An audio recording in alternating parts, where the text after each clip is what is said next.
Muy buenas tardes a todos. Les saludamos desde el Hospital 22 Tarapoto de la Oficina de Capacitación y Telemedicina.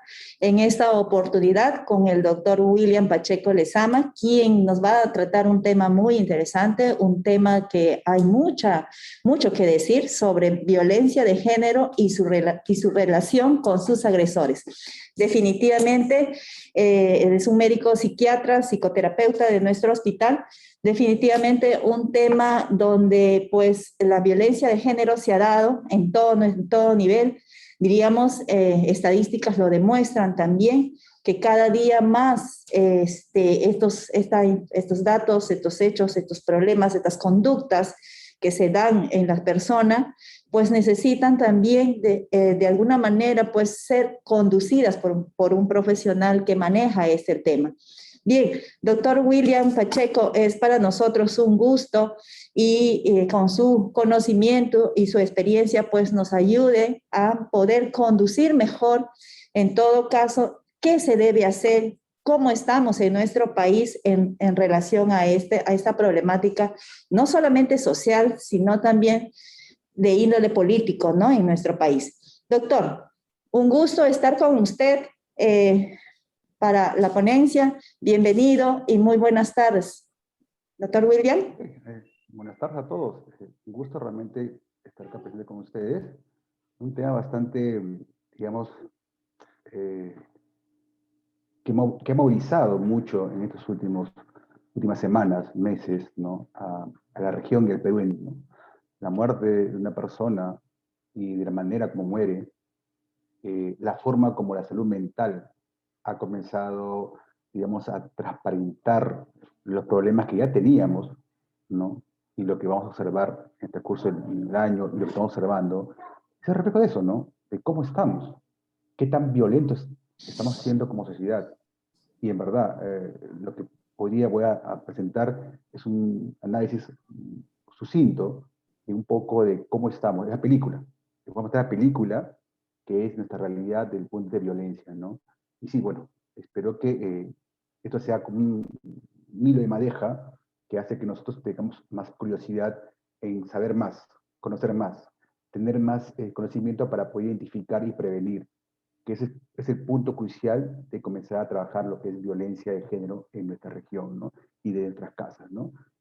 Gracias por la invitación y bueno, con todas las ganas de hablar sobre el tema que es bastante, digamos, que moviliza mucho la sociedad. Bien, doctor.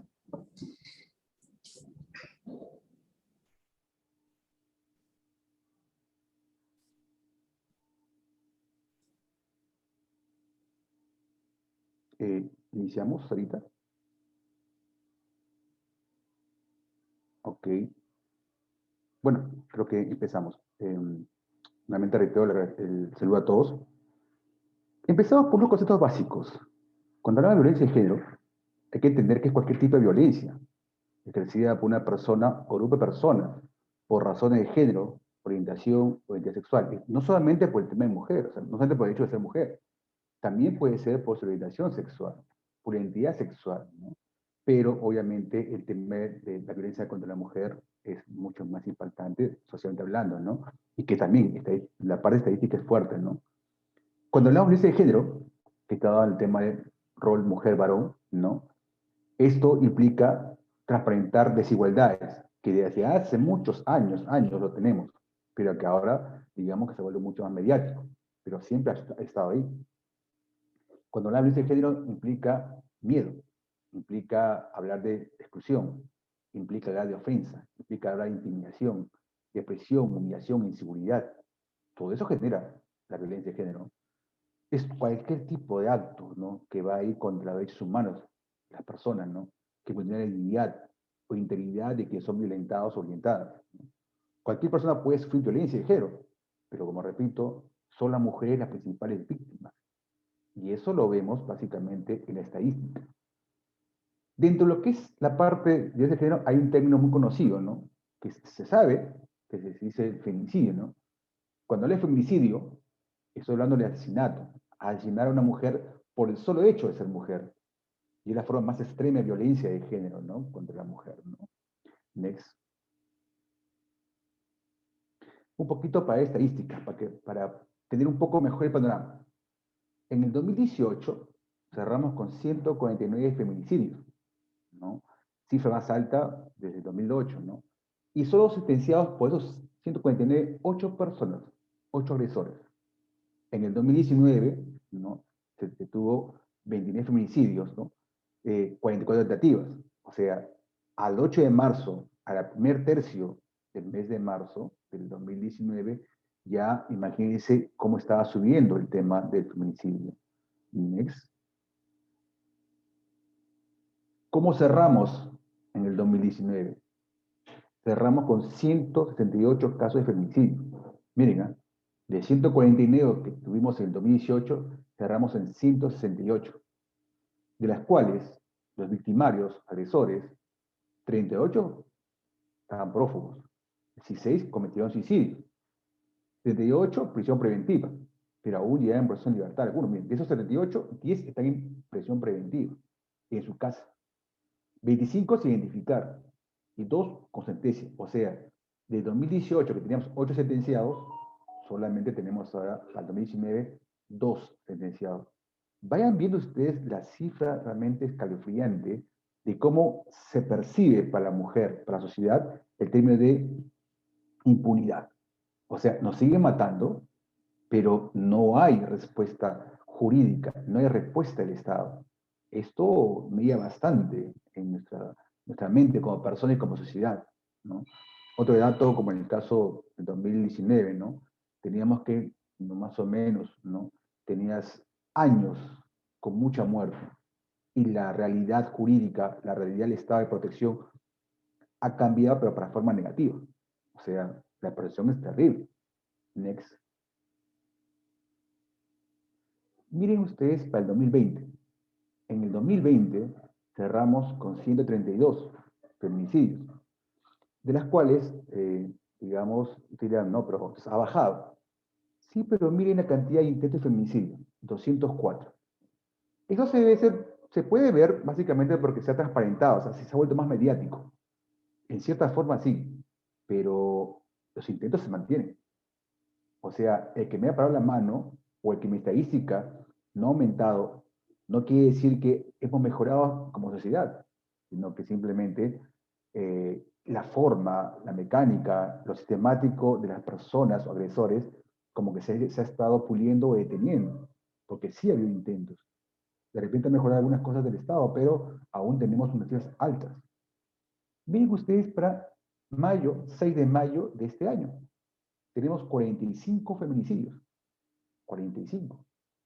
Estamos hablando más del 40% del año pasado y estamos recién en mayo. ¿Cómo vamos a acabar? Es una pregunta bastante técnica. Entonces vamos viendo cómo esto va acrecentando nuestra realidad violenta como sociedad. El Perú, el peruano tiene ese perfil, ¿no? Entre comillas, ese perfil que nos da al día exterior, ¿no? El peruano es violento, ¿no? Hay muchos factores que está pintando esta imagen, ¿no? Pero fíjese cómo estamos yendo, hacia dónde estamos yendo en el tema del feminicidio. Entonces, es la característica o es la tendencia que estamos presentando. Y como región, hay que decir, en menos de un mes ha presentado un gran número y muy mediático, ¿no? Que no debería ser tanto así de que el Estado esté esperando eso. No debemos esperar muertes mediáticas para recién reaccionar. Entonces, este es justamente el espacio que nos va a servir para nosotros para ver cómo puedo yo identificar, cómo puedo trabajar esto. Por eso es importante saber cómo es mi realidad, sobre qué estoy pisando. Y esto es mi realidad. Next. Entonces, miren ustedes una estadística. Ahí está la fuente. De los homicidios del 2020, 43% de los casos correspondían a mujeres cuyas edades estaban entre 18 y 29 años. Era adulto joven, gente que sí, pues, mujeres que tenían esa edad. Y de estos, 61% de los casos tenían como responsable a la pareja de la víctima. O sea, más del 50% vivían con el agresor. 16% de ellos tenían como responsables a la expareja. O sea, había conocimiento, hubo convivencia, o también hubo convivencia, y seguía en convivencia. Y el 58% de los casos, ¿no? Cuando se detuvo el agresor, estaba en estado etílico. El 3,8% de las víctimas fueron asignados dentro de su vivienda. O sea, no era seguro el tema de vivienda. Y ahora pensemos, estamos en pandemia, confinamiento, obligación del tipo normativo a que la víctima esté más tiempo con su victimario, con su agresor. Imagínense, esas son las cifras. El 36,2% de víctimas fueron asignadas fuera de su vivienda. El 59% de los feminicidios se produjo durante la ruptura de relación. Eso se ve. Pareja que la víctima decide tener relación. Se decide por fin, ya sea apoyo social, familiar, pero el agresor no lo acepta y simplemente decide matar. Next.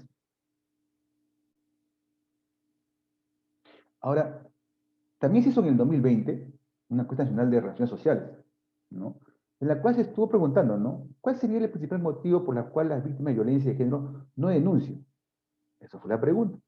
Y comenzaron a salir estos resultados, ¿no? Miren ustedes, 23,8%, la cifra más alta, era porque percibían que, ¿para qué habría hacer eso? ¿Para qué denunciar si sé que no me escuchan? O sea, percepción que no habrá sanción.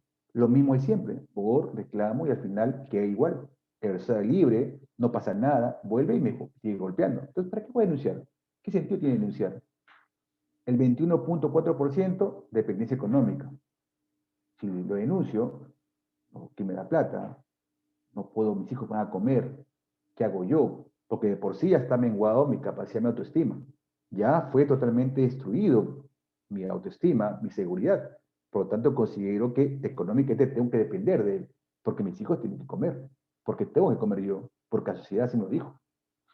El 20,6% temor a represalias. Es decir, ¿para qué denunciar si igual él me amenazaba de muerte a mí y a mis hijos? ¿Para qué denunciar si cuando voy no me hacen caso? Por el contrario, cada vez que denuncio, voy o regreso a mi casa y él me golpea.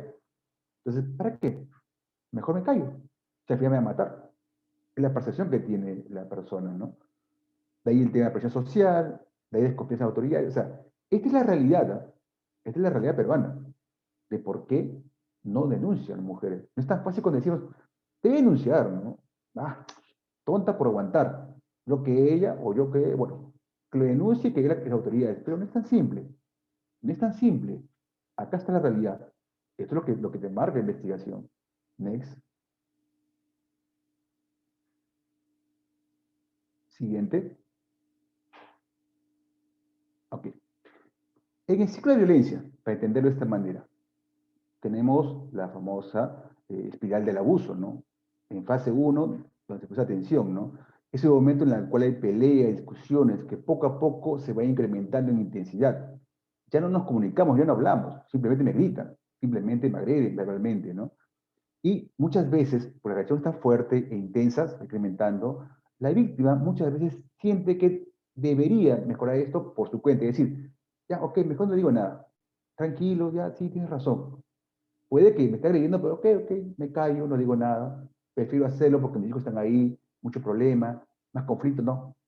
Sé que está violento él, sé que tiene razón, pero mejor me callo, porque esto puede empeorar y no me conviene. Entonces simplemente apaciguo la situación. Ok, tengo una culpa, me callo y aguanto todo. En la fase 2 ya cambia la cosa. El tema de la agresión física, la agresión verbal, el tema de los insultos, el tema de los restos empieza a incrementarse. Ya el abuso verbal, hay insultos, ya hay situaciones en las cuales comienza a trabajar la autoestima de la persona, emocionalmente, ¿no? Es inútil, no te va a querer, no vales nada, por mí comes, cosas como esas. Hay acusaciones, discusiones, amenazas, golpes, intimidación. Simplemente si tú dices algo, ¿no? Te mato, mato a mis hijos, me mato yo, no sales de acá viva, ¿no? Amenazo, intimido, golpeo. Obviamente, esto ya llegó a un nivel bastante complicado.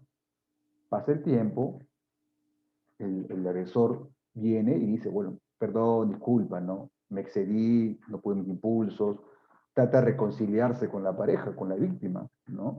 Y en esa reconciliación, muchas veces, la persona, el victimario, el agresor, no asume la responsabilidad.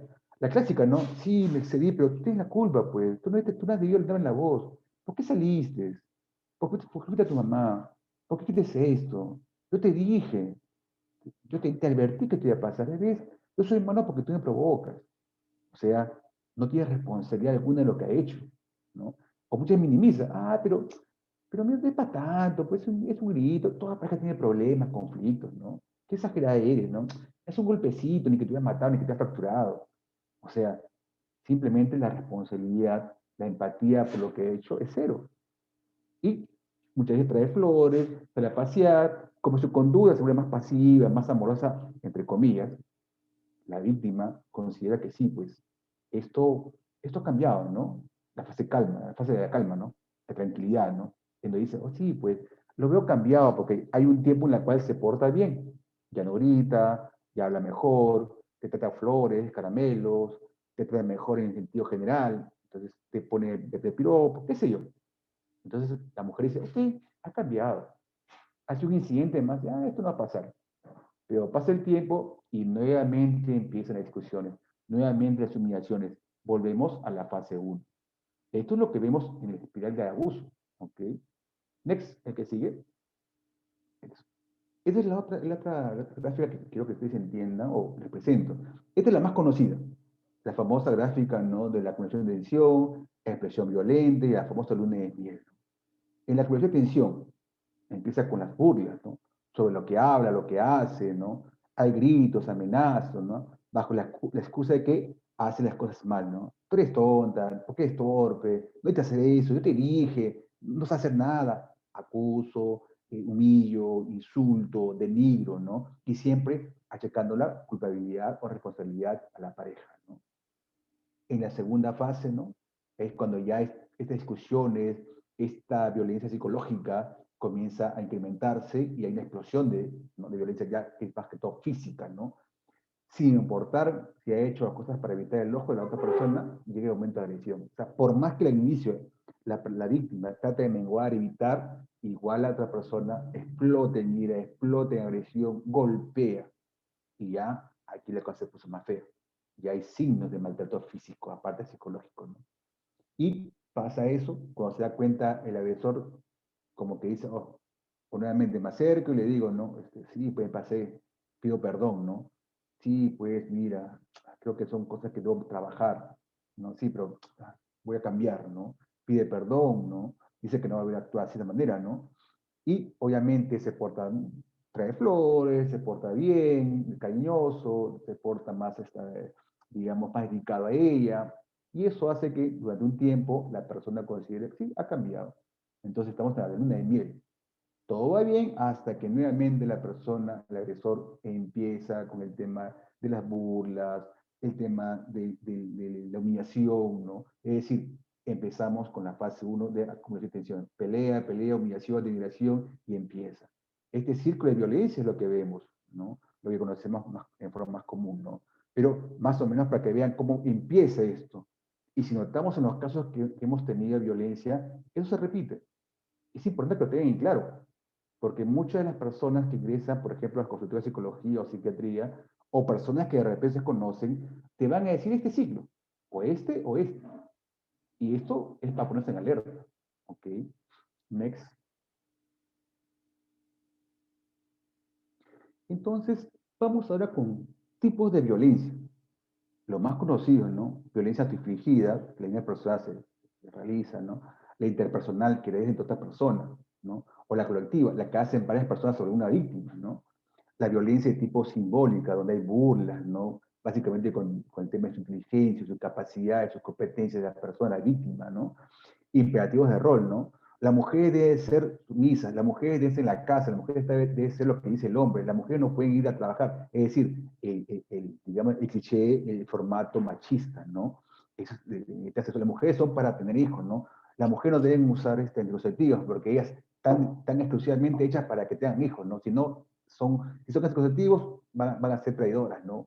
O sea, es la parte simbólica, la parte del lenguaje, la forma como estamos estereotipando, estigmatizando, según mis creencias totalmente falsas, ¿no? Y machistas, ¿no? De rol de la mujer, ¿no?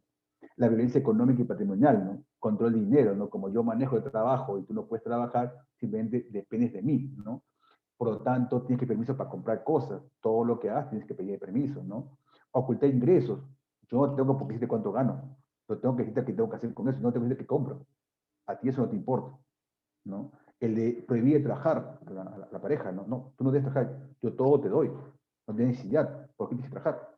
Seguramente que está con otro hombre. O sea, eso se repite. La violencia física, ¿no? Esa violencia en la cual la persona, ¿no? Golpea, empuja, jalonea, patea, cachetea, araña. Son violencias que son directas, visibles.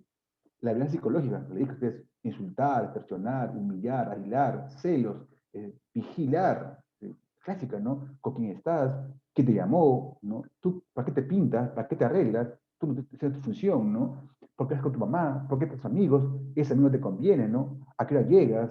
¿Por qué sales? Voy a su trabajo, veo con quién habla, vigilo sus llamadas. Es decir, es un tema psicológico que está la persona expresándose. Esta violencia bastante cargada. La violencia sexual, ¿no? La presión sexual. Yo soy varón, yo soy tu marido, y por lo tanto, debe tener sexo cuando él quiera, ¿no? Exigir prácticas indeseables, ¿no? Tener sexo con otras personas. Tenía muchos consultantes que me comentaban ese detalle, que la pareja obligó, porque coaccionaba, porque es mi deseo, que tiene que hacer un trío, o usar objetos sexuales, ¿no? Negarse a usar condón. ¿Por qué vas a usar condón? ¿Qué cosas? Seguro te quieres cuidarte para que estés como otro. Yo hago lo que quiero, yo no siento nada, ese es mi derecho, ¿no? Prohibir usar métodos anticonceptivos, pero igual, ¿no? ¿Por qué anticonceptivos? Seguro estás con otro, no quieres embarazarte, ¿no? Tocar sin consentimiento, obviamente, nuevamente. Yo hago lo que quiero con tu cuerpo porque es mi mujer, ¿no? Significa que la mujer está dispuesta todo el tiempo a ceder al acto sexual cuando desee el hombre, ¿no? Toda esta parte de violencia es la parte visible, la violencia directa. También tenemos este triángulo, ¿no? De lo que decía ustedes, la violencia directa, la violencia cultural y violencia estructural. El triángulo ese de Johann Galtung. O sea, la directa es esto, lo que veo, lo visible. Pero hay otro tipo de violencia invisible, esa que no vemos, que no lo percibimos hasta que comenzamos a analizar un poco su contexto, analizar su conducta, su comportamiento, qué está pasando. Next. Por ejemplo, dije, violencia directa es aquella, como le dije, claramente que se ve, que se evidencia, ¿no?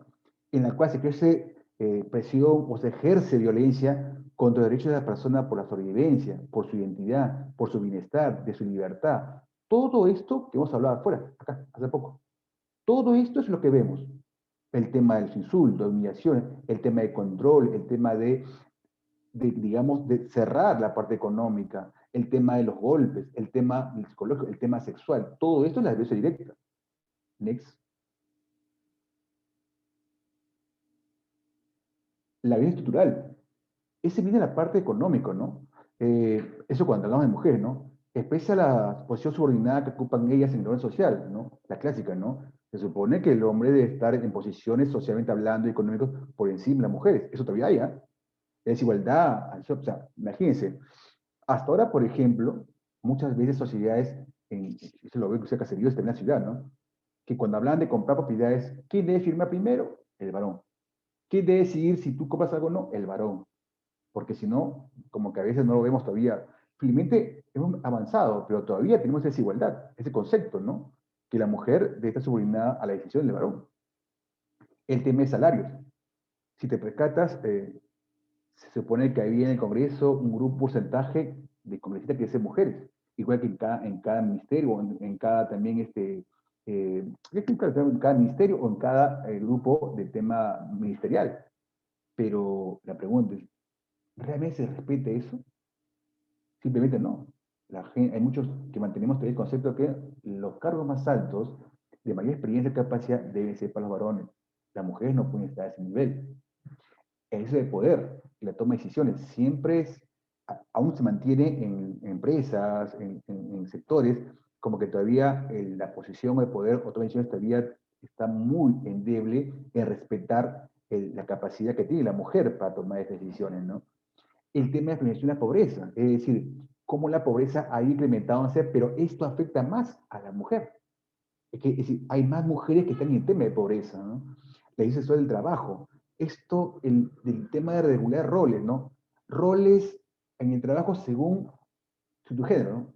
Tú eres mujer, como que tu imagen puede ser más en vitrina, ¿no? Tú eres mujer, pero tu rol es para esto, ¿no? Por un tema sexual de repente, ¿no? Porque es como, qué sé yo, como anfitriona, como receptora, como secretaria. Tú eres mujer y tienes otros roles que son más para exalzar tu belleza y puedes jalar gente. O sea, comienzo a dividir roles, posiciones, trabajos, básicamente por el tema sexual. Entonces, ese es un tema que se ve y que a veces no lo percibimos, pero está perenne. Next. La vida cultural, ese es otro punto. O sea, la parte simbólica, ¿no? Lo que nuestra cultura, ¿no? Está legitimando todo el tema de violencia directa y, o sea, lo que legitimita, o sea, lo que realmente nuestra cultura, nuestra sociedad dice, ok, está bien, es permisible que mantengamos todavía criterios machistas, ¿no? De que la mujer debe cumplir un rol más que todo reproductor. Mujer, casa. Mujer, cuidado de niños. Mujer, cuidado el tema del varón.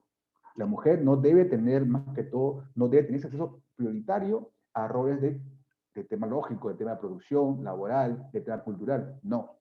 O sea, aún existe esta violencia cultural, este concepto, ¿no? Falso de que se debe mantener ese rol de superioridad del hombre y que la mujer es más que todo un trabajo reproductivo, doméstico, ¿no?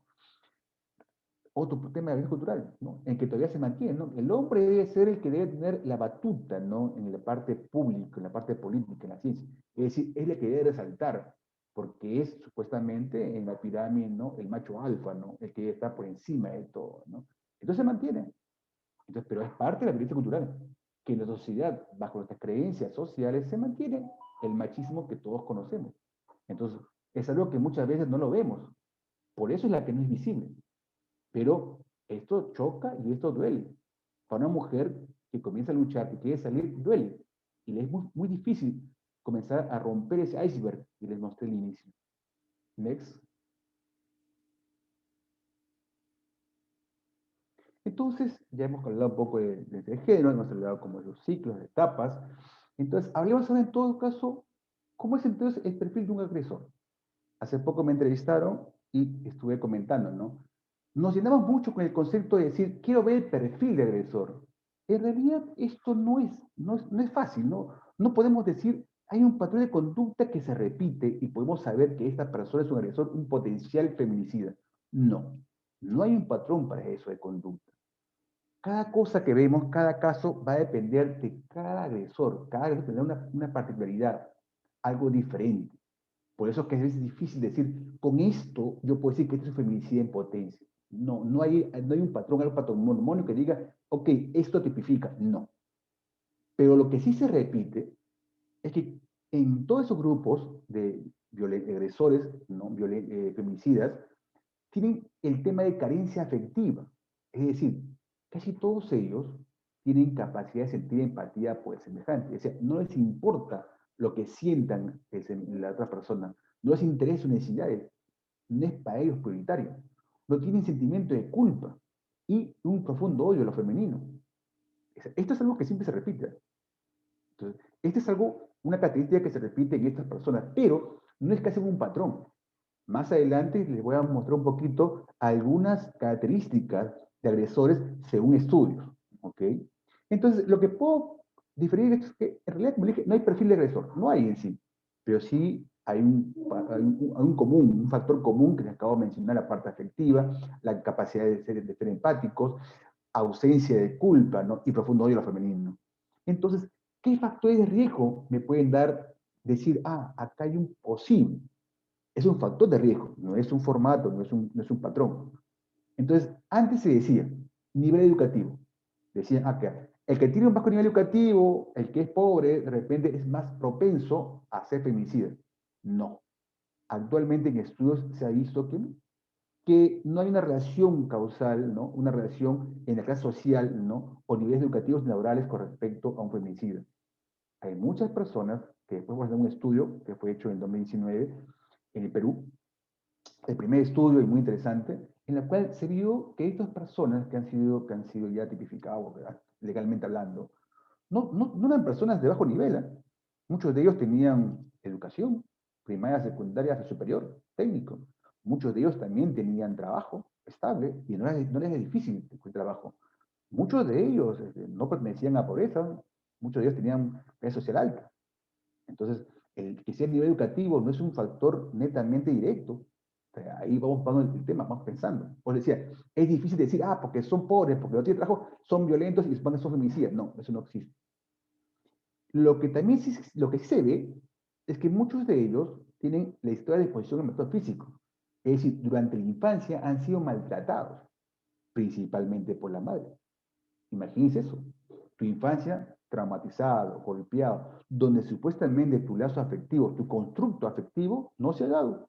El único constructo que tú has aprendido es violencia. Violencia, maltrato, violencia. Entonces, ¿qué puedo pedir efectividad y empatía? Desde ahí estoy estudiando eso. Otro aspecto que se repite es la experiencia de violencia familiar. Nuevamente, durante la infancia, ¿no? Como dije, lo único que tuve como vínculo afectivo es la violencia. Por esa razón, ¿no? Cuando son mayores, ese mismo patrón de violencia como parte afectiva lo repite con su pareja, porque así lo consideran que es parte natural de su vida. Otro aspecto, abandono físico y afectivo por parte de los padres. Efectivamente, muchos de ellos fueron abandonados desde muy pequeños, ya sea por los padres, ya sea solamente por el papá, o también han sido dejados en orfanato o con un familiar, pero no han tenido el afecto ni el cuidado del papá. Problema para afrontar los momentos de ruptura, es decir, pues estas personas les es imposible afrontar la ruptura, no les cabe en la cabeza que los van a dejar, por el contrario, eso los exacerba. Como son impulsivos, son totalmente comidos por la ira, la frustración. Recuerden que desde muy pequeños ellos no tuvieron eso. Entonces cada cosa que ellos han tenido que arrebatarla. Por lo tanto, consideran que ellos tienen derecho en forma irracional a las cosas y les es imposible aceptar el derecho de otra persona. Por eso que el que te dejen es para ellos algo que, le digo, una blasfemia, algo que no, es inconcebible para su concepto, ¿no? Y otra parte porque esa forma de pensar corresponde a un trastorno de personalidad. De ellos, la principal es la antisocial, ¿no? Vamos a tomar en cuenta porque más adelante vamos a hablar de eso. Next.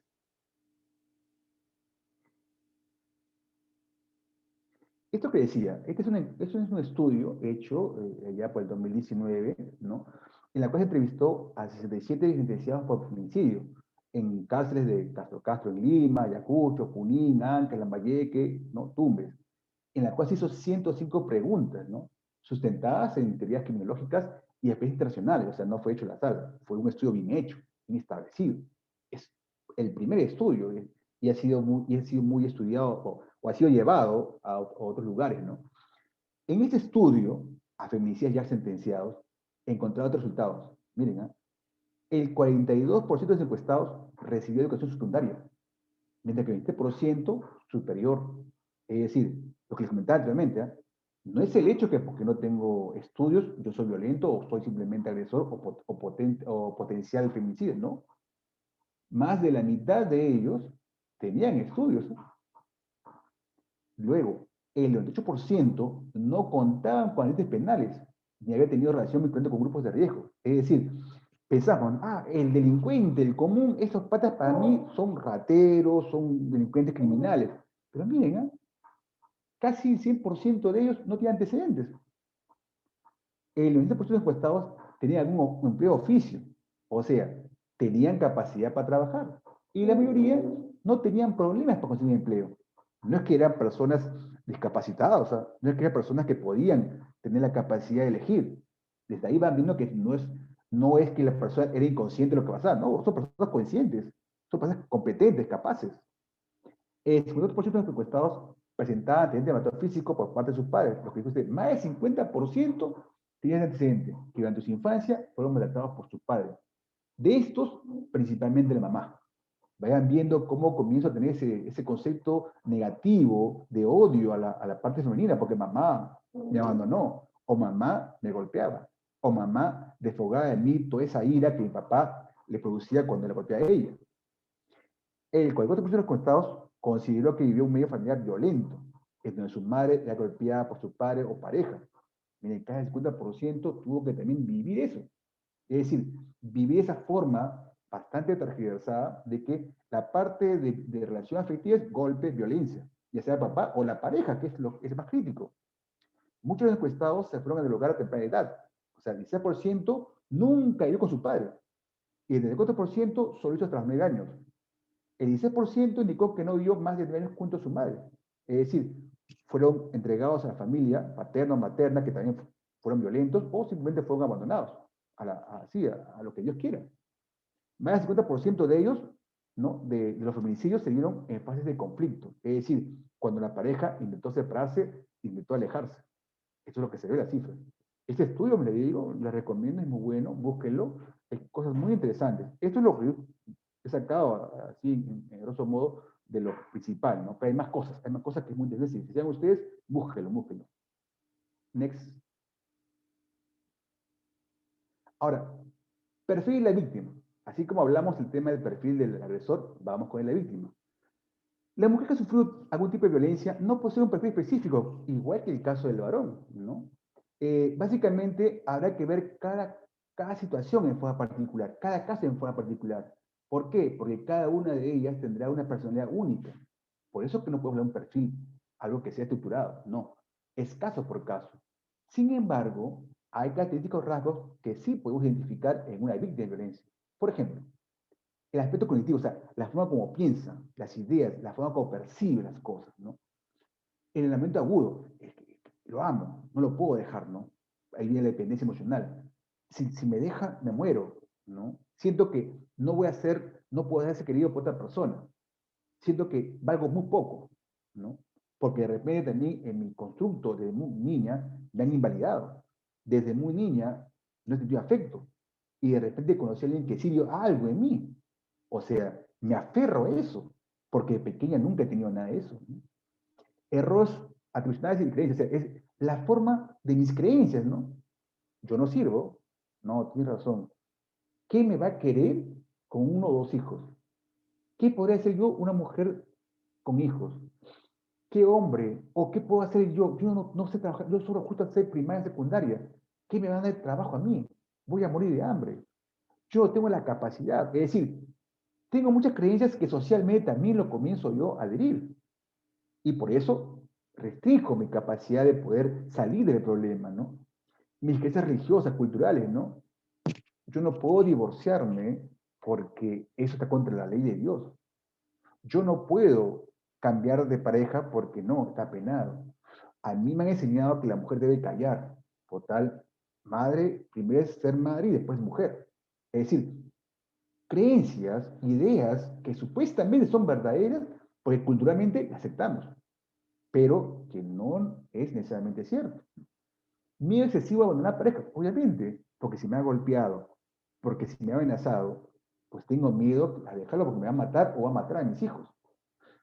Una consultante, me acuerdo, una psicoterapeuta me decía, doctor, yo no lo puedo, por más que me golpea, por más que me ahorca, no lo puedo dejar porque me va a matar. Le decía, a ver, ¿qué es lo peor que puede pasar si te quedas? Que me maten. ¿Y qué es lo peor que te puede pasar si lo dejas? Que me maten. Entonces, ¿cuál sería entonces la ventaja?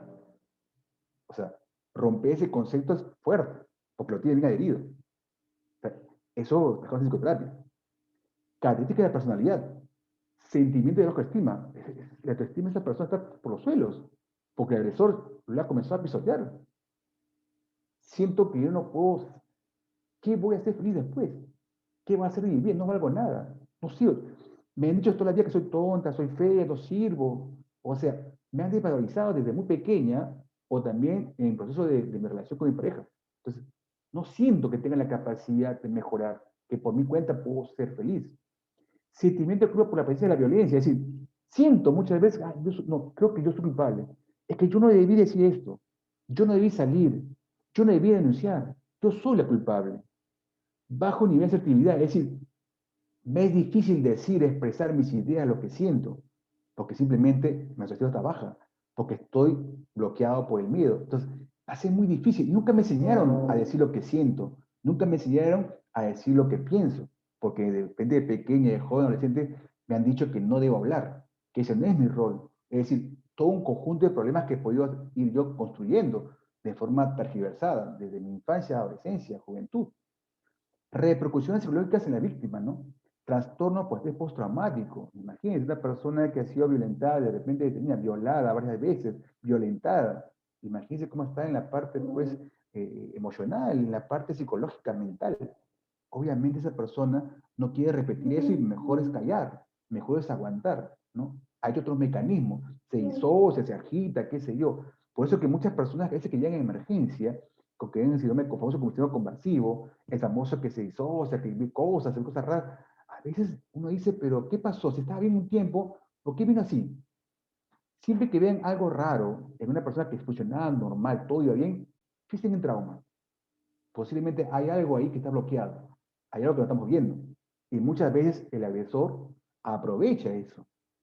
Ansiedad excesiva, ¿no? Es decir, miedo, terror, tensión, depresión, porque me quieres cargar con todo ese mundo de violencia, ese mundo de trauma, poco a poco ya no puedo adaptarme y poco a poco se vuelve más pesado mi problema, mi carga y me deprimo, pues. Y comienzo a pensar, pues, en matarme, porque la vida no vale nada. ¿Para qué seguir viviendo si es una tragedia en mi vida? Sentimientos de indefensión, desesperanza, sí, pues todo sigue igual. Denuncio, no me hacen caso, al contrario me golpea, me va a matar, a mis hijos golpea. Entonces, ¿para qué vivir? Pues? ¿Qué tiene sentido luchar por esto, no? Uso la violencia contra otro tema. Como a mí me violentan, como a mí estoy cargado de todo este estrés, de todo este trauma, pues desfogo contra mis hijos. Y estoy creando otro potencial en esos hijos. ¿Se dan cuenta cómo se repite esto? Next. Ok. Hay un estudio, ¿no? Hecho también en Ecuador en 2017, donde se hizo un estudio de tipo forense en casos, ¿no? Feminicidas también, en 149 feminicidas, ¿no? Y vieron qué tipo de personalidad. Recuerda que hablamos de que en muchos casos tenemos que ver más que todo la personalidad de las personas. No hay un patrón de conducta, pero sí hay características de personalidad que se repiten. Ok, veamos. En este estudio hecho en Ecuador, por ejemplo, tuvimos que el 36.9% de los feminicidas tenían trastorno de personalidad antisocial. Miren esto. Y el 19.4% tenían antecedentes de consumo de alcohol perjudicial, lo que estábamos hablando al inicio. Y muchos de ellos no tenían patología psiquiátrica manifiesta, ¿no? Hay otro que es trastorno personal orgánico, ¿no? También tiene comportamiento, ¿no? Esquizofrenia, trastorno mental, es decir, otros trastornos de personalidad, como el caso de dependencia emocional, como son trastornos de personalidad. O sea, tenemos características de personalidad que lo hacen más, digamos, con mayor riesgo a ser violentos y feminicidas. Por ahí hay que empezar. Por eso cuando viene una persona, ya sea por juez judicial o viene por un tema de violencia, le mandamos un examen de evaluaciones de personalidad. Sospechamos, pero hay instrumentos que nos pueden, digamos, reforzar lo que estamos pensando, ¿no? Pues es importante pensar en personalidad. Más que un perfil, hablemos de personalidad. ¿Ante qué personalidad estamos hablando, no? Next. Entonces, habíamos hablado que el mayor porcentaje de personalidad que está asociada a feminicidio es la personalidad antisocial. Entonces, ¿de qué estamos hablando? Básicamente, ¿qué esta personalidad social implica? Que esta persona carece de empatía, es decir, no le interesa, no siente nada por el bienestar o necesidad de la otra persona, solamente por la suya. Carácter arrogante, engreído, ¿no? Característico, los famosos psicópatas, ¿no? La psicopatía, que incluye actos delictivos, delincuentes agresivos, como el abuso de sustancias, irresponsabilidad persistente, ¿no? Incapacidad para mantener un trabajo con constancia o hacerse cargo de obligaciones económicas, ¿no? Es decir, no tienen un trabajo fijo, pierden trabajo, abandonan el trabajo, ¿no? Despido, falta de rendición, no hay responsabilidad. Por eso no tienen un trabajo estable. Falta de remordimiento, ¿no? Es decir, pueden hacer cosas malas, pero simplemente no tienen culpa, no les interesa, ¿no? Siempre justifican el daño, básicamente, por la otra persona, ¿no? Siempre hay una justificación, más no su culpa, ¿no? Irritabilidad y agresividad, indicada por peleas físicas repetidas o agresiones, ¿no? Deshonestidad. Ojo, que en irritabilidad y agresividad también se ve en el tema de antecedentes que golpean tanto al cónyuge como también a los niños. Deshonestidad, siempre miente, es muy común. Por eso que muchos tienen alias, ¿no? Estafan, ¿no? Porque todo lo que hace es para beneficiarse o para obtener placer. No sufren de depresión o ansiedad o estrés. Dijimos que no tienen empatía, dijimos que tienen culpa. Obviamente, a ellos no les producen un tipo de estrés o ansiedad, o sea, no les preocupa nada. No tienen un tipo de nexo afectivo y por lo tanto, que pueden estar ansiosos o estresados, ¿no? Simplemente ellos siguen su mundo. Es difícil que un antisocial, muy, muy difícil, que se suicide, porque para ellos no hay culpa. Su violencia es voluntaria, se ve habitual. Pueden reaccionar en forma violenta cuando son abandonados o le han sido infieles. Y tendrían al menos 18 años. Antecedentes de un trastorno disocial que comienza antes de los 15 años. Esto un poquito para que vean el espectro de la persona antisocial. Esto es lo que vemos. Next. Trastorno de la personalidad orgánica. También ha habido casos de estos. Son personas, hombres, sin rasgos de periodicidad criminal, no tienen antecedentes de violencia contra la pareja o antecedentes criminales, pero muchas veces padecen de un problema mental. Por ejemplo, han tenido un derrame cerebral, han tenido, por ejemplo, un tumor, han tenido un traumatismo cerebrocraniano, ¿no? Han tenido alguna lesión a nivel cerebral y producen síntomas psicóticos, alucinaciones, ideas extrañas fuera de la realidad, comportamientos extraños, ¿no? Entonces, cuando están en ese momento en que están alucinando, en que están con esas ideas extrañas, es que se produce justamente el acto, ¿no? El acto de la violencia, ¿no? En la cual la persona inclusive comienza a tener ideas, ¿no? De celos, ¿no? De ruptura, es decir, ideas en la cual considera que están agrediendo a él, que lo van a dejar. Vienen las famosas delusiones serotípicas, ¿no? Ideas de que ha visto a su mujer, llamadas, cosas alucinatorias, ¿no? Pero es netamente por la enfermedad, ¿no?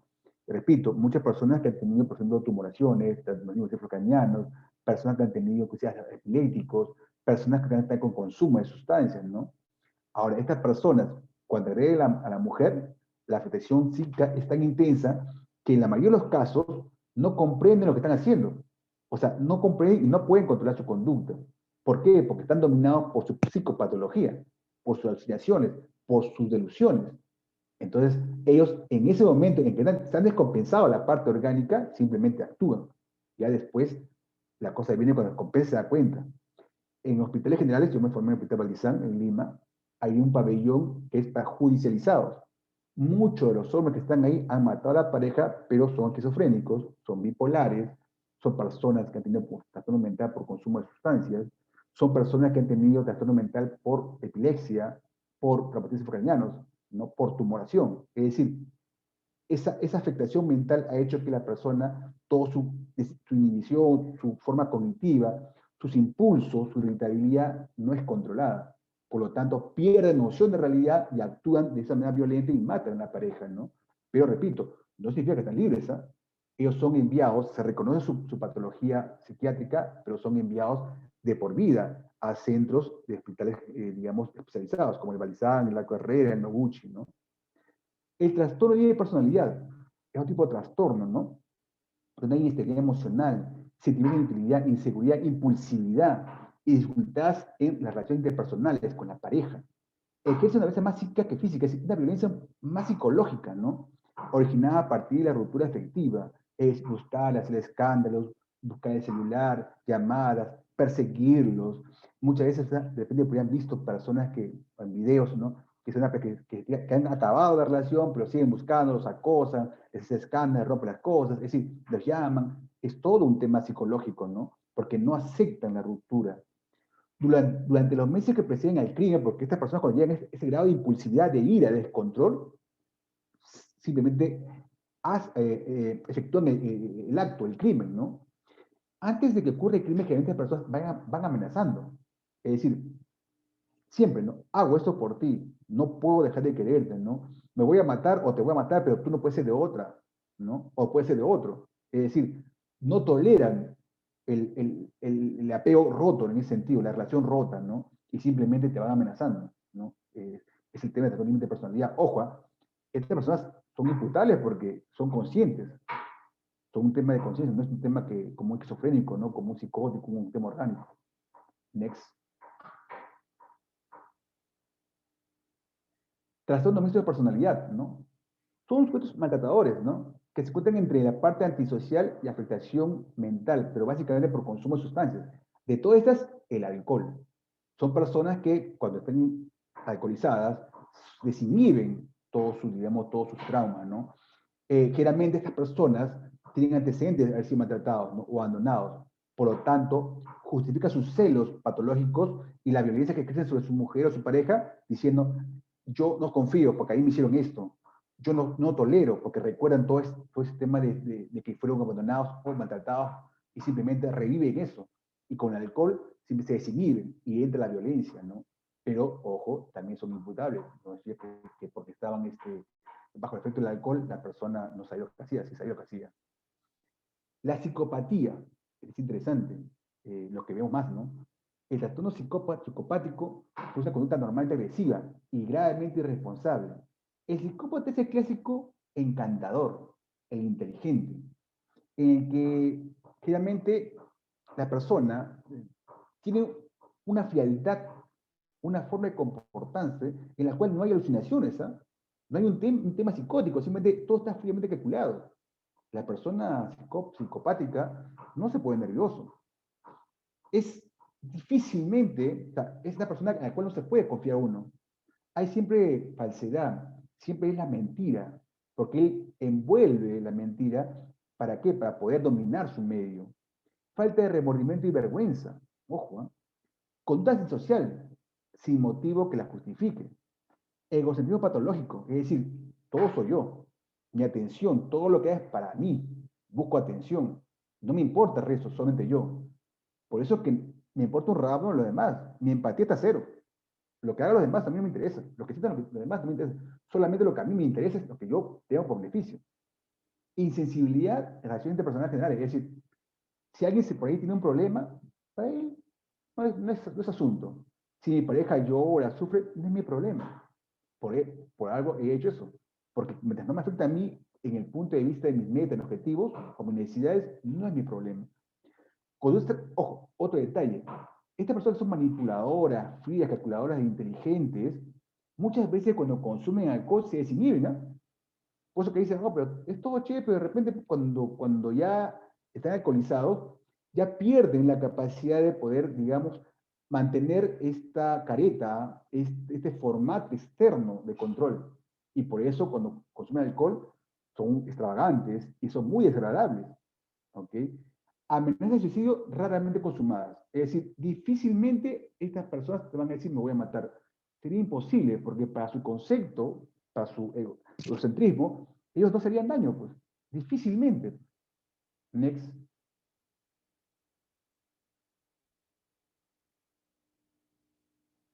Ahora, hay dos tipos de psicopatía. El psicópata criminal, el que todos vemos en las calles, rateros.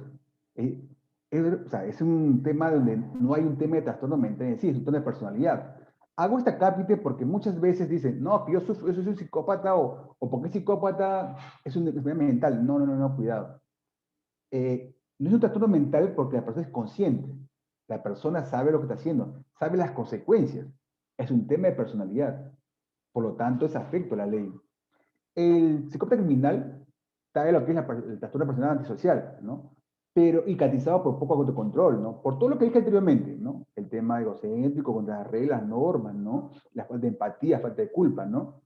Eh, pero lo común en el psicópata criminal es que aparte de ser antisocial, es que está muy ligado a la parte delictiva. Es decir, muchos de ellos matan, roban, estafan, abusan. Es decir, están muy ligados con la parte delictiva y falta de control de impulsos. Es decir, el clásico delincuente, que no le interesa el resto, que transgrede las normas sociales, que simplemente no tiene empatía, puede matarte y no tiene un problema. O sea, esto es lo más conocido como psicópata criminal. Pero hay otro tipo de psicópata llamado el psicópata integrado. Es decir, es el que no vas a verlo, por ejemplo, en las calles, con chuzos, de repente con tatuajes, delinquiendo a mano armada, cuchillo. No, no, difícil, ¿eh? Este psicópata integrado es aquel que vas a verlo de la forma más normal, o el contrario. Es el que te dije, el de la apariencia perfecta, ¿no? Igual, como son antisociales, no tienen capacidad de empatía real. ¿Qué significa eso? que no es que le importes como persona, no es que le importe una necesidad, sino que si para él tú no le vas a dar, digamos, no le vas a producir un beneficio, pues simplemente no le interesas.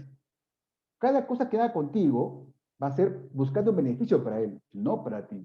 Por eso decía, no es una empatía real, es una empatía utilitaria. Hay incapacidad para sentir culpa y solo le preocupa la imagen que puede atravesar. Solo le preocupa a la persona su imagen, no le preocupa el resto. Hay falta de comunicación, es decir, cuando a un psicópata o un perverso narcisista, tú le vas a hacer preguntas directas, como por ejemplo, ¿dónde trabajas? ¿Qué haces? ¿No? ¿Por qué has estado en tal lugar? ¿Qué pasó contigo? Algo más directo, simplemente esta persona te va a eludir la respuesta, ¿no? Y siempre va a decir, bueno, va a considerar que a su capacidad, a su grandeza, no necesita dar esas explicaciones. Lo vas a saber manejar como una especie de teatro. Y tú lo vas a creer muchas veces, ¿ok? Eso perverso siempre niega existencia de reproche y de conflicto.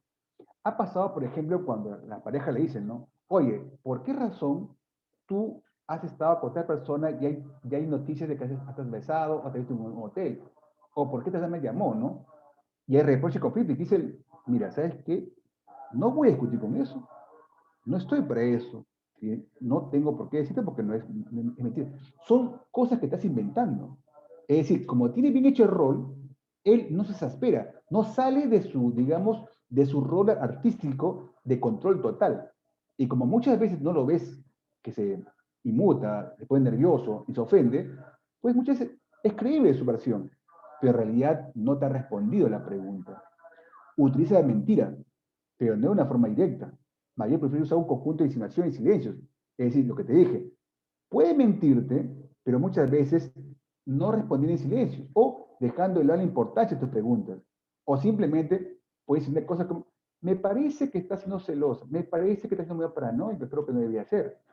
Te dice con tanta seguridad que le manda a la pareja el cuestionamiento, de tal manera que la pareja muchas veces no siente la manipulación y siente que está siendo errada en las preguntas o en el cuestionamiento.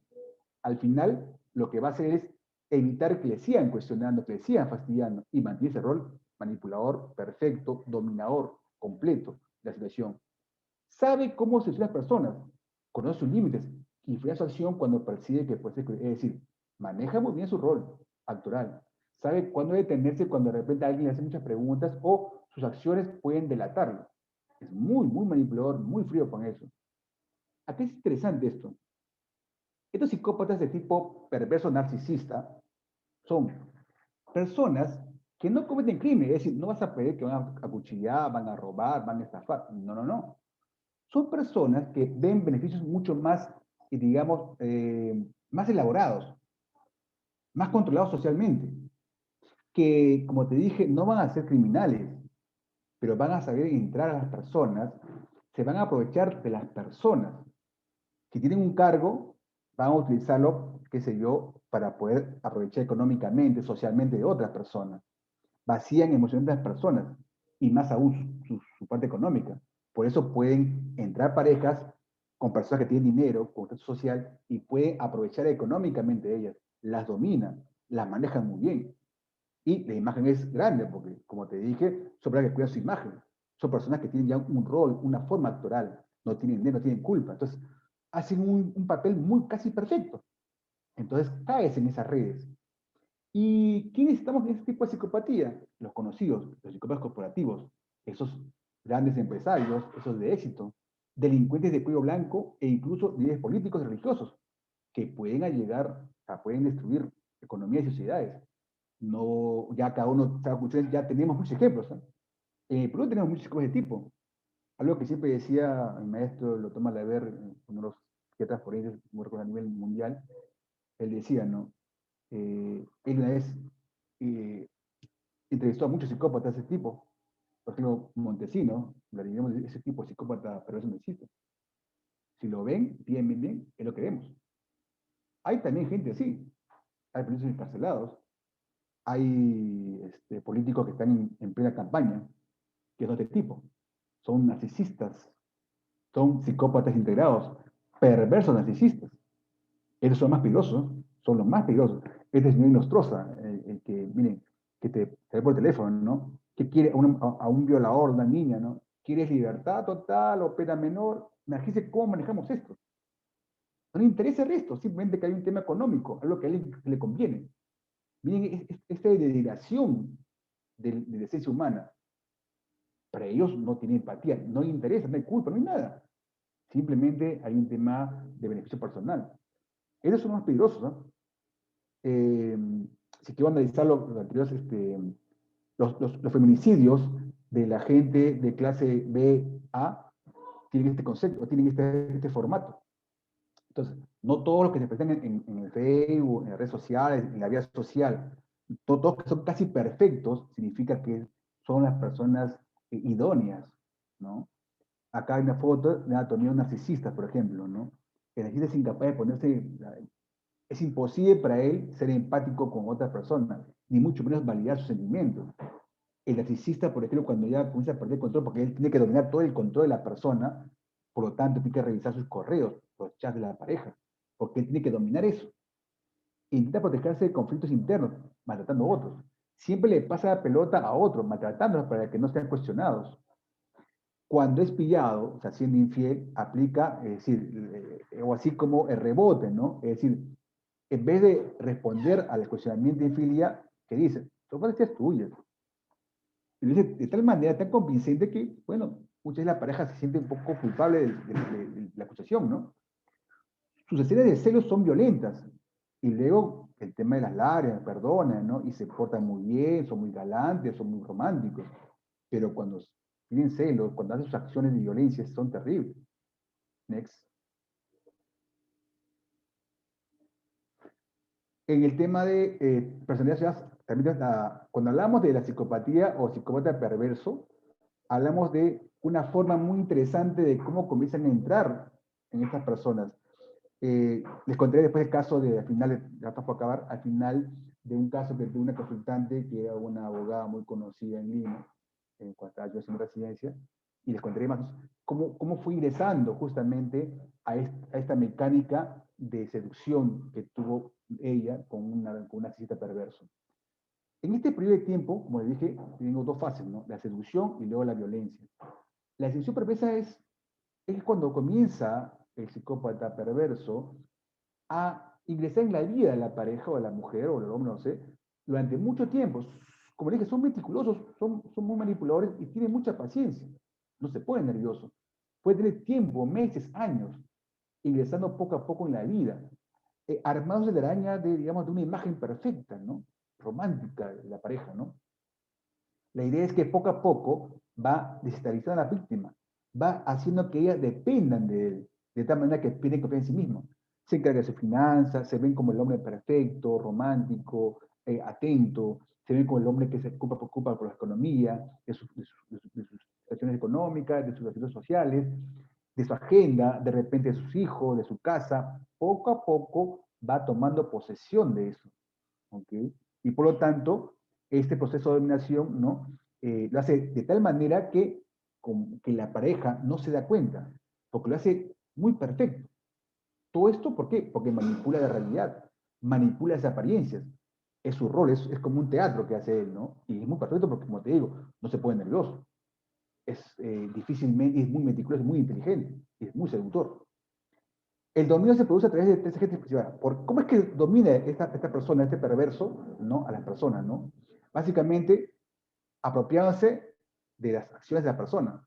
Cada cosa que hace comienza a ser protagonista, repito, de sus finanzas, de cómo lleva su vida social, de su vida familiar, cómo lleva su trabajo, cómo lleva su vida como pareja, y se ve como el que le provee todas las cosas de manera fácil. Entonces la persona comienza a sentir, ok, me siento protegida. Siento que alguien ve por mí. ¿Ok? Y poco a poco llega a ser sumiso y dependiente. Repito, esos son muchos años, ¿eh? Años que esto ocurre. Hay también una acción de discriminación que pretende marcar al otro. Es decir, das tu imagen de que tú estás por encima de cualquier tipo de descontrol.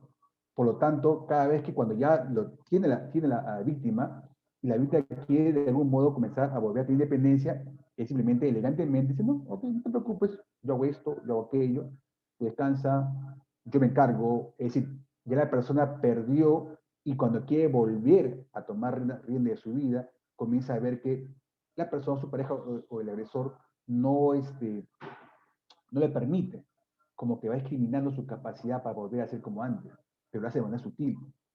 El problema es cuando ya la seducción y este psicópata perverso, narcisista perverso, aflora la violencia. Cuando comienzan a ver, a descubrir cosas de él que no quería. ¿Okay? Eh, Muchas veces ya comienza a tener información que no concuerda con lo que él dijo, ¿no? Y muchas veces cuando es confrontado sobre eso, él le cuesta y niega responsabilidad, ¿no? Al contrario, culpa a la víctima, ¿no? ¿Por qué has hecho esto? ¿Qué tienes que hacer? ¿Qué pasó con tu vida? ¿Si todo estaba bien? O sea, le manda sutilmente la culpa y le hace sentir mal a la pareja, considerando que el mundo perfecto que fue creado lo está rompiendo. ¿Okay? Hay una violencia reactiva de la víctima, ¿no? Porque muchas veces, cuando quiere salir de eso y quiere buscar otras redes como el tema familiar, amistades, social, qué sé yo, o el Estado, no le creen porque cuando ven a esta persona, no ha cometido delito alguno, o sea, no te ha golpeado, no te ha robado, todo lo que has hecho ha sido bajo tu consentimiento, porque te ha manipulado. Entonces, cuando ven eso, dicen, pero ¿cómo? Si esta persona no se le ve de esta manera. O sea, pese a que la víctima comienza a reaccionar y comienza a intentar liberarse, no le creen. Y eso hace que se ponga más reactivo. La persona se vuelve violenta muchas veces, la víctima, porque no soporta que no le crean que está siendo víctima de esto. Y la violencia que hace el psicópata o el caso del narcisista perverso es indirecta. Es decir, no, en este caso no es que la persona golpea, hiere a la persona. Toda su violencia es netamente psicológica. Escenas violentas de celos, insultos, destrucción de objetos, chantajes, peleas, revisión de chat y correos. Por esa razón, difícilmente lo puedes tú catalogar para ir preso, porque cada cosa que ha obtenido lo ha hecho manipulando a la pareja. Y muchas veces, cuando ya esto es muy fuerte, la pareja quiere separarse, es muy difícil. Y a veces es difícil o a veces pierde mucho.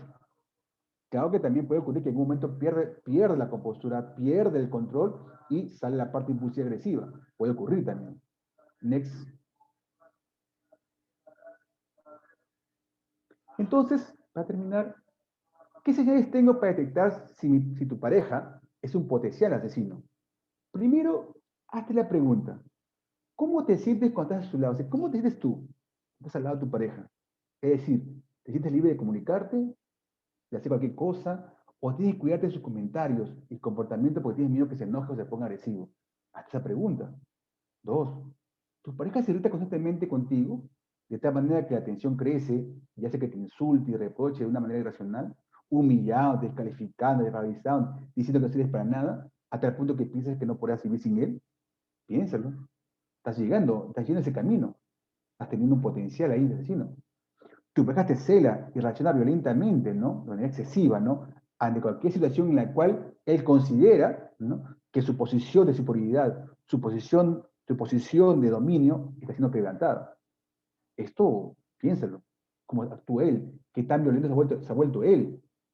Tu pareja ejerce un control sobre tu vida, es decir, ya tu pareja comienza a decirte cómo vestirte, cómo te debes arreglar, con quiénes estar, cuando comienza a alejarte de tu familia, ¿no? Esto básicamente porque no quiere, ¿no? Que tengas apoyo externo, porque si no, estarías escapar de su control, ¿no? Es parte del ciclo de violencia que él tiene. La otra pregunta es, ¿qué tanto es control tus horarios? ¿Revisa tu cartera? ¿Revisa tus llamadas? ¿Tu mensaje de teléfono?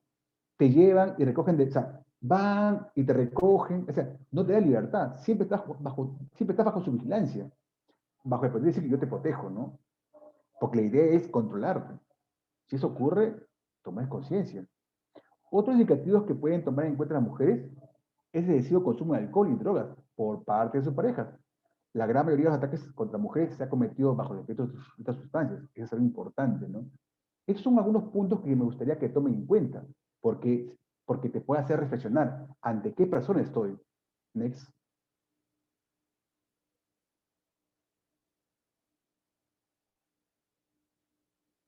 Siguiente. Ok, hasta ahí, gracias. Y bueno, cualquier pregunta, estoy llano a responderla porque es un tema que da para más, pero de hecho, el tiempo nos queda corto. Sí, está ¿Sí? Realmente muy interesante, doctor. Gracias por compartir y realmente nos ha mostrado los factores, la situación, cómo estamos. Si tuviéramos alguna pregunta, por favor, podrían también de repente en las reacciones del chat levantar la mano para poder activar su micrófono. Si hubiera alguna pregunta. O alguien quisiera de repente agregar alguna información.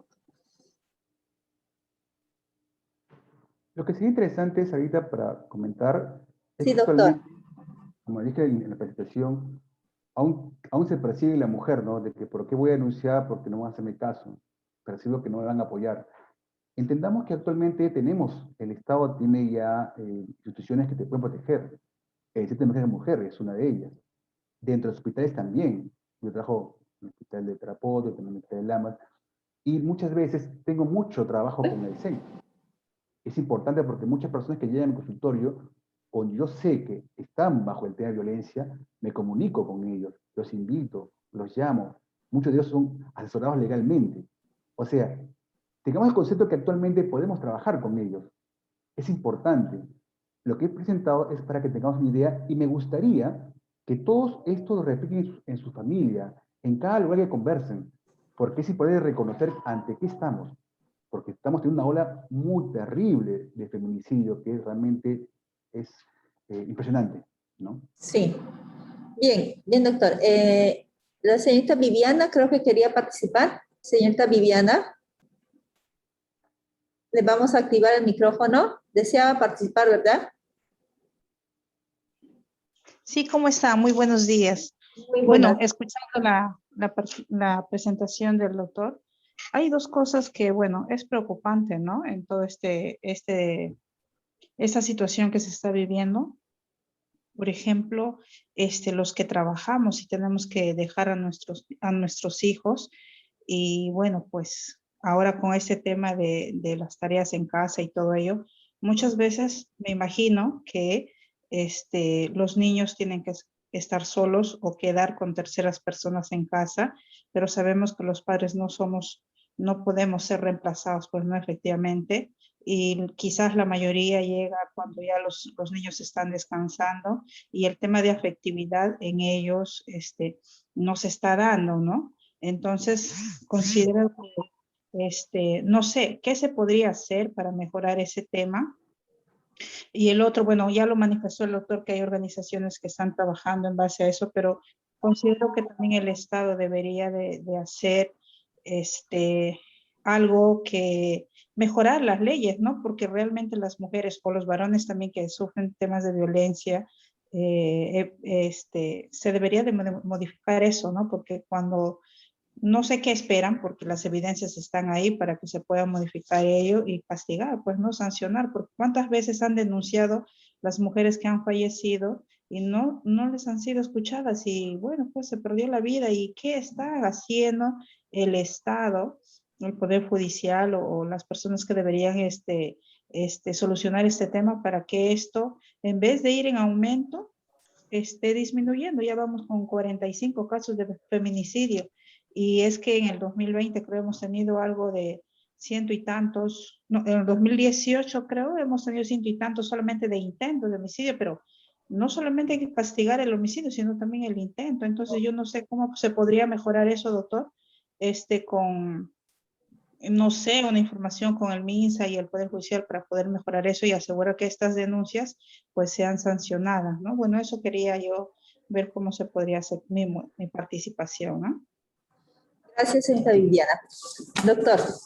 Gracias. Punto uno, gracias Viviana, tienes razón. Desde el punto de vista efectivo, hemos creado que es el común, factor común el tema de efectividad, el maltrato. En realidad tenemos que tener mucho cuidado a la hora de criar a nuestros hijos, ¿no? Es bueno que al varón, sobre todo, le demos efectividad. En la sociedad como peruanos, es muy común considerar que el hombre debe ser fuerte, ¿no? El hombre no tiene la capacidad de expresar emociones. Desde muy pequeño, ¿eh?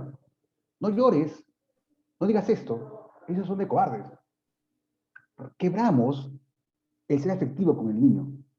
Le quebramos la parte emocional. Hacemos que comprime emociones. Estamos cocinando a una persona que no tiene la capacidad de decir lo que siente. Desde que son niños, generalmente la mamá tiene más atención en escuchar la parte emocional de la hija. Pero ¿cuántas veces me siento a escuchar al niño? Decir, ok, el llorar no es malo. ¿Qué pasó? Cuéntame, abrazarlo.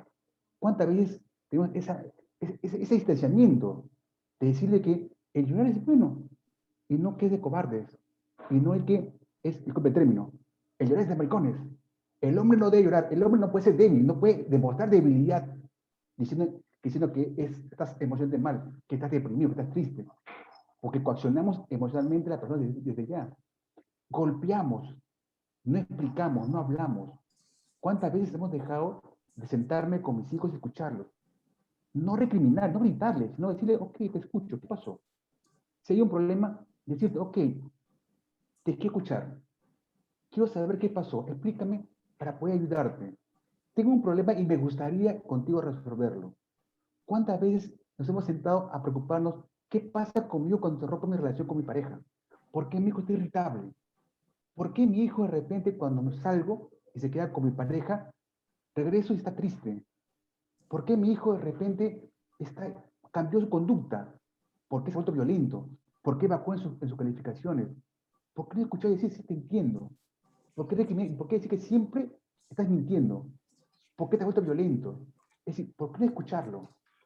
¿Por qué seguir con ese concepto, ¿no? Que la mujer, porque hay que cambiar unas cosas, pero en la parte rural se mantiene esto, que la mujer está dada para el hogar, que la mujercita solamente debe estudiar hasta cierta etapa escolar, porque se va a casar, que el hombre es la parte productiva que uno quiere. Es decir, ¿por qué seguimos con esa violencia de tipo social, estructural? ¿Por qué seguimos con... Hay que comenzar a cambiar eso. Hay que comenzar a decir que hay cosas que debemos trabajar. ¿Por qué hasta ahora seguimos con el concepto que la salud mental no trabajamos? Señores, comenzamos por reconocer que tenemos un problema social. Este tema de violencia, sobre todo el feminicidio, violencia de género, empieza de reconocer desde nuestra vereda, desde como persona, como profesional, como vecino, como padre, como hijo, como autoridad pública, privada, que tenemos un rol. Porque si seguimos pensando que esta es función de salud mental, sonamos. Tenemos que ver, hemos puesto factores, como dijo la doctora Viviana, en salud del caso, tenemos ahí las evidencias y que hemos trabajado. Casi nada. Pregunto, ¿por qué seguimos con este concepto de que la persona que va a denunciar es maltratada desde ya por el policía? ¿Por qué tenemos referencia a la fuerza de policía en venir a ser capacitada en manejo de esa persona violentada? ¿Por qué seguimos con ese cliché nocivo? Seguramente has quemado el arroz, seguramente has hecho algo. ¿Por qué revictimizar a una víctima? ¿Cómo manejamos eso? Hay que reconocer que es un problema social, una magnitud, es un problema de salud pública y que tenemos que comenzar a trabajarlo a todo nivel. Primero, conociendo. Estos espacios de capacitación sirven para eso. Conocer nuestra realidad. ¿Para qué? Para poder identificar y decir, ok, acá hay una posible violentada, un potencial feminicidio. Denunciar y ver cómo ayudo. Pero para hacer eso, tengo que identificarlo. Por eso es la idea de esta exposición. Saber llevarle la mano, escucharla. Si una persona está deprimida llorando, no es recriminar, no preguntar por qué has hecho esto. Basta a veces concentrarse acostado y decir, ok, te apoyo, estoy contigo, ¿te parece que te ayudo? Yo estoy contigo, yo te acompaño. Yo conozco esto porque me han informado que hay centros de defensa mujer, me han informado que hay mecanismos. Ok, yo te acompaño. Voy, porque me he informado, me estoy empoderando. En el tema estatal, necesitamos reforzar la salud mental. Hemos visto que el alcoholismo es algo imperante, algo que se ve. ¿Qué tanto hemos trabajado el tema de adicciones? ¿Qué tanto hemos trabajado salud mental a nivel primario? Porque desde ahí empezamos. Empezamos con la educación. Difícilmente voy a cambiar esta generación, pero tengo que atacar la generación que viene. Estos adolescentes, estos niños. Tengo que cambiar ese constructo social errado, ¿no? Del tema del machismo, del tema de los derechos, del tema de respeto al género, a las mujeres. Si eso lo hago, me voy a pasar todo el tiempo como ahora, ¿no? Hacemos un montón, desde nuestra vida, hacemos el esfuerzo, Pero mientras no se cambie la sociedad, su forma de ver las cosas, esto va a seguir. Estamos en aumento. Es importante eso que lo tenemos en cuenta, ¿no? Bien, doctor. Excelente. Excelente reflexión, excelente ponencia. Bueno, si no hay más preguntas, entonces estaríamos terminando agradeciéndole, doctor William, por esta excelente ponencia. Vuelvo a decir, un tema muy relevante en nuestro país y en nuestra sociedad en general. Y bueno, pues que tomemos ahora las cartas y nosotros también como actores del sector salud, tomemos la iniciativa de cómo ir mejorando este problema social. Gracias, doctor. Desde ya, contentos con toda la ponencia. Y bueno, pues no sé si tendría algo más que decirnos, agregarnos una última reflexión, si no ya estuviéramos terminando. Nuevamente, agradecimiento a todos ustedes por la invitación. Y bueno, a todos los que están presentes, agradezco que se quedado hasta el final. Pues hagan una réplica de esto. Este conocimiento, replíquenlo. Porque empecemos en nuestra vereda. Cada una de sus veredas va a ser el punto de inicio y comienza a conversarlo. Hagamos, como siempre digo, el chisme positivo. Hagamos el chisme de lo que estamos hablando. Porque esto va a hacer que podamos salvar vidas. ¿Ok? Entonces, esa es la reflexión. Hagamos lo que hemos aprendido el día de hoy. Hagamos el chisme positivo. Mandemos, conversemos, dialoguemos, enseñemos. Es lo importante y lo rico de estas capacitaciones, ¿no? Realmente agradecimiento a todos ustedes y bueno, un abrazo para todos. Gracias. Gracias, doctor. Muy buenas tardes. Gracias a todos los participantes.